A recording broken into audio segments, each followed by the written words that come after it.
কোরআনে কারিমে যে সমস্ত নারীর উল্লেখ আছে আমরা একটু জানার চেষ্টা করি সংক্ষেপে। প্রথমেই সবার আগে যার নাম আসে মারিয়াম, যার আলোচনা কোরআনের পৃষ্ঠায় পৃষ্ঠায় পাড়ায় পাড়ায় সুরায় সুরায় রয়েছে, বিভিন্ন জায়গায় জায়গায় আল্লাহ তাআলা করেছেন। সেই মারিয়াম তিনি হলেন গোটা পৃথিবীর কিয়ামত পর্যন্ত আগত আমাদের সকল মা বোনদের জন্য সবচেয়ে উজ্জ্বল উদাহরণ, সবচেয়ে উজ্জ্বল দৃষ্টান্তগুলোর একটি।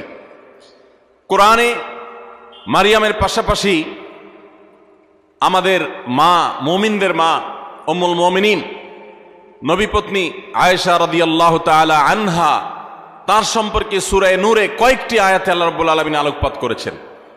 আমরা অনেকে জেনে থাকব আয়েশা রাদিয়াল্লাহু তাআলা আনহার চরিত্রে কালিমা লেপনের অপচেষ্টা এবং ঘৃণ্য কর্ম করেছিল মুনাফিকরা। আল্লাহ রাব্বুল আলামিন তার পুততা, পবিত্রতা, তার সতীত্ব এবং তার ব্যাপারে যে মিথ্যা অপবাদ দেওয়া হয়েছে সে মিথ্যা অপবাদ এবং ষড়যন্ত্র সম্পর্কে কোরআনে কারিমে অনেকগুলো আয়াত নাজিল করেছেন। একজন নারী তার চরিত্রে কালিমা লেপন করার অপচেষ্টা যখন করেছে কিছু সমাজের ঘৃণ্য পুরুষেরা, মুনাফিকেরা, আল্লাহ রাব্বুল আলামিন তার চরিত্রের পুততা পবিত্রতা প্রকাশ করবার জন্য, ঘোষণা দেবার জন্য কোরআনে কারিমে অনেকগুলো আয়াত নাজিল করেছেন। একজন নারী হিসেবে, একজন মুসলিম মেয়ে হিসেবে এই ঘটনা নিশ্চয়ই আমাদের জন্য আনন্দদায়ক, এই ঘটনা নিশ্চয়ই আমাদের জন্য প্রেরণাদায়ক। কোরআনে কারিমে আল্লাহ রাব্বুল আলামিন ইব্রাহিম আলাইহিস সালামের স্ত্রী হাজেরা এবং সারা আলাইহিমা সালাতু ওয়াস সালাম তাদের সম্পর্কে আল্লাহ রাব্বুল আলামিন আলোকপাত করেছেন। নাম সরাসরি উল্লেখ করেননি, কিন্তু আলোকপাত হয়েছে।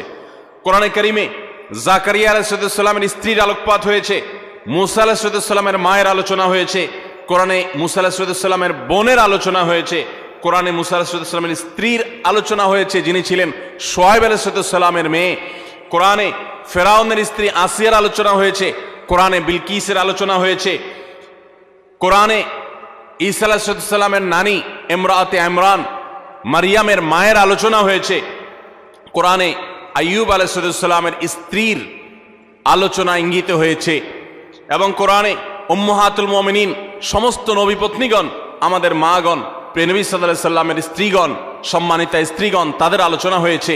এবং আল্লাহ রাব্বুল আলামিন ঘোষণা দিয়েছেন যে ওয়াজওয়াজুহু উম্মাহাতুকুম, নবী সাল্লাল্লাহু আলাইহি সাল্লামের পত্নীগণ, ঈমানদার তোমাদের মা, তাদের আলোচনা হয়েছে। কোরআনে খাদিজা রাদিয়াল্লাহু তাআলা আনহা সম্পর্কে আল্লাহ রাব্বুল আলামিন ইঙ্গিত করেছেন একাধিক আয়াতে। কোরআনে হাফসা রাদিয়াল্লাহু তাআলা আনহা সম্পর্কে ইঙ্গিত রয়েছে সূরা তাহরিমে। কোরআনে কারিমে যায়েনাব বিনতে জাহাশ রাদিয়াল্লাহু তাআলা আনহা সম্পর্কে আলোচনা রয়েছে। কোরআনে আরো বহু নারীর সম্পর্কে আলোচনা হয়েছে। আমরা কোরআনে এত নারীর আলোচনা রয়েছে, এত নারীর ইতিহাস রয়েছে, গুরুত্বপূর্ণ দিক উঠে এসেছে, সেটা আমরা অনেক মুসলিমরাও জানি না। ভাইরা আমার, এর পাশাপাশি আল্লাহ রাব্বুল আলামিন কোরআনে কারিমে এমন কিছু নারীর উদাহরণ তুলে ধরেছেন যারা তাদের অবাধ্যতার কারণে, তাদের নাফরমানের কারণে, তাদের মন্দ স্বভাবের কারণে, তাদের কুফরির কারণে, তারা আল্লাহর অবাধ্য হওয়ার কারণে, তাদের খারাপ পথে চলে যাওয়ার কারণে তাদের করুণ পরিণতি, আল্লাহর শাস্তির মুখোমুখি হতে হয়েছে, পৃথিবীর ইতিহাসে আস্থা করে নিক্ষিপ্ত হয়েছে। তাদের ইতিহাসও আল্লাহ তাআলা তুলে ধরেছেন শুধুমাত্র আমার মা বোনদের জন্য, ইমানদার মহিলাদের জন্য, তারা যেন সেখান থেকে শিক্ষা গ্রহণ করতে পারেন।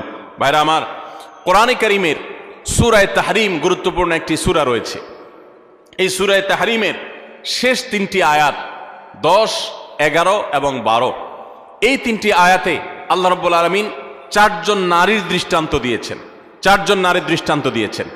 এই চার নারীর মধ্যে দুজন ছিলেন আল্লাহর প্রিয় বান্দী, দুজন ছিলেন আল্লাহ তাআলার অনুগত, দুজন ছিলেন আল্লাহর একান্ত বান্দী, আল্লাহর প্রিয় মানুষ, আর দুজন নারী ছিলেন এমন যারা আল্লাহর অবাধ্যতায় লিপ্ত হয়েছেন, যারা আল্লাহর নাফরমানি করেছেন, যারা আল্লাহর প্রতি ঈমান আনে নাই, যারা কুফরি করেছে।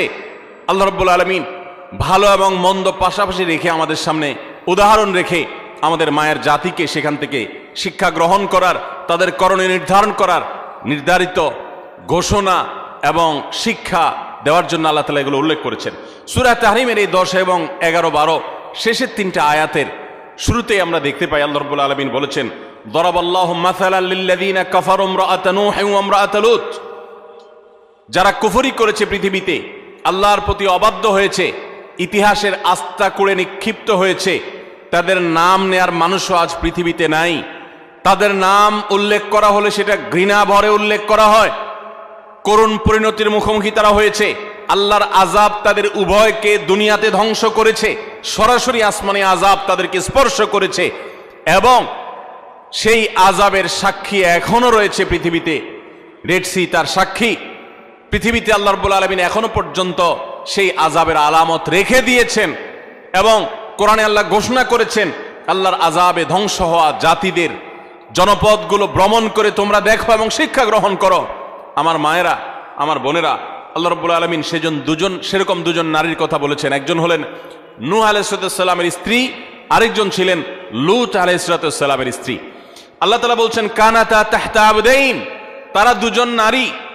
অবাক করা বিষয় হলো তারা আল্লাহর নাফরমান ছিল, বেঈমান ছিল, কুফরিতে লিপ্ত ছিল, আল্লাহর প্রতি ঈমান আনে নাই, অথচ তারা দুজন নবীর স্ত্রী ছিলেন। নবীর ঘরে থেকেও তারা ঈমানদার হতে পারে নাই। এখান থেকে বোঝা যায় যে আমাদের সমাজে বহু আলেমের মেয়ে, বহু নেককার মানুষের মেয়ে, তাদের পরিবারের মেয়ে হয়ে অনেকে গর্ব করেন যে আমরা অমুক বংশের। এমনকি ছেলেদের বেলাও এ কথা প্রযোজ্য যে কোনো বংশ পরিচয় দিয়ে আল্লাহর কাছে কেউ কোনো মর্যাদা পাবে না কিয়ামতের দিন। আল্লাহর কাছে মর্যাদা পাবে বান্দার কর্ম দ্বারায়, তার বিশ্বাস দ্বারায়, তার আমল দ্বারায়। ইন্না আকরামাকুম ইনদাল্লাহি আতকাকুম, আমাদের মধ্যে কে বেশি মুত্তাকি আল্লাহ সেটা দেখবেন। একজন সাধারণ দিনমজুর, একজন সাধারণ রিক্সা চালকের মেয়ে আপনি, তার স্ত্রী আপনি, একজন সাধারণ মানুষের বোন আপনি, একজন সাধারণ মানুষের পরিবারের সদস্য আপনি।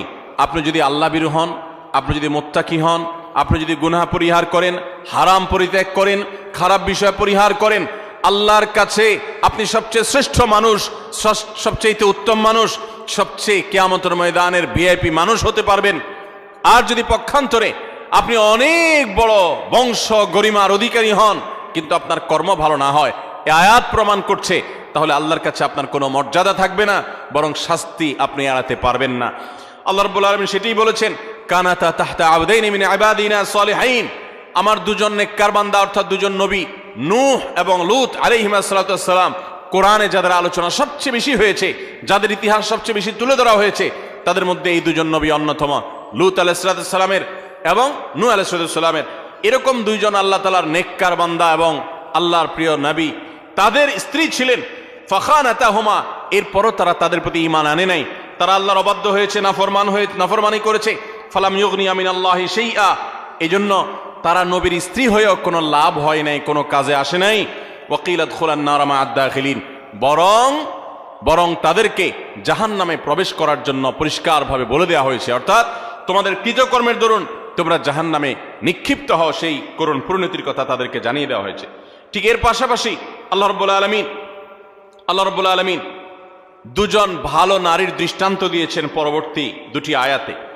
সেই ভালো নারী যাদের দৃষ্টান্ত আল্লাহ রাব্বুল আলামিন দিয়েছেন সেটি হলো, তারা হলেন ওয়াদরাবাল্লাহু মাসাল লিল্লাযিনা আমানু ইমরাআতা ফিরআউন, যারা ঈমানদার তাদের সম্পর্কে আল্লাহ রাব্বুল আলামিন বলেছেন যে ঈমানদারদের জন্য উজ্জ্বল উদাহরণ দৃষ্টান্ত হলো ফেরাউনের স্ত্রী। ফেরাউন আল্লাহর অবাধ্য ছিল, নাফরমান ছিল, অথচ তার স্ত্রী আসিয়া আলাইহিস সালাম তিনি ছিলেন আল্লাহর অনুগত বান্দা, আল্লাহর প্রতি ঈমান এনেছেন। ইয ক্বালাত রাব্বি ইবলি ইনদাকা বাইতান ফিল জান্নাহ, তোমরা স্মরণ করো সেই সময়ের কথা যখন এই পাপিষ্ঠ ফেরাউন নিজের স্ত্রীকে কঠিন এবং পীড়াদায়ক যন্ত্রণাদায়ক শাস্তি দিয়ে তাকে হত্যা করেছে নির্মমভাবে। তিনি যখন শাহাদাতের সুধা পান করছিলেন তখন আল্লাহর কাছে দোয়া করেছেন রব্বি ইবনি লি ইনদাকা বাইতান ফিল জান্নাহ, আল্লাহ এই যে আমার প্রাণ বের হচ্ছে আযাবে তোমার প্রতি ঈমান আনার কারণে, তুমি এর বিনিময়ে আমার জন্য জান্নাতে গৃহ নির্মাণ করিও। ওয়ানাজ্জিনি মিন ফিরআউনা ওয়া আমালি, এবং ফেরাউন এবং ফেরাউনের যে কর্মকাণ্ড এগুলো থেকে আমাকে মুক্তি দাও। ওয়ানাজ্জিনি মিনাল কওমিজ জালিমিন, আর এই জালেম সম্প্রদায় থেকে আমাকে নাজাত দাও আল্লাহ। একজন হলেন ফেরাউনের স্ত্রী আসিয়া, তিনি আল্লাহর অনুগত বান্দি ছিলেন। আরেকজনের কথা আল্লাহ বলছেন ওমারিয়াম বিনতে ইমরান, আরেকজন নারীর দৃষ্টান্ত তোমাদের সামনে দিচ্ছি, নেককার নারীর দৃষ্টান্ত। তিনি হলেন ইমরানের স্ত্রী, ইমরানের মেয়ে মারিয়াম ঈসা আলাইহিস সালামের মা, আল্লাতী আহসানাত ফারজাহা, যিনি তার চরিত্রকে হেফাজত করেছেন, তার চরিত্রে কোনো কালিমা লাগতে দেননি, কোনো গুনাহে লিপ্ত হননি, কোনো হারামে জড়াননি। তিনি পরিপূর্ণ পুত পবিত্রা একজন নারী ছিলেন, সচ্চরিত্রবান একজন মানুষ ছিলেন। ফানাফাখনা ফীহি মির রূহিনা, তো আল্লাহ তাআলার রূহ, আল্লাহর বিশেষ অর্ডার তার কাছে এসেছে, যার ফলশ্রুতিতে ঈসা আলাইহিস সালামের মতো সন্তান বাবা ছাড়া সরাসরি আল্লাহর নির্দেশে অলৌকিকভাবে তিনি জন্ম দিয়েছেন। ওয়াসাদ্দাক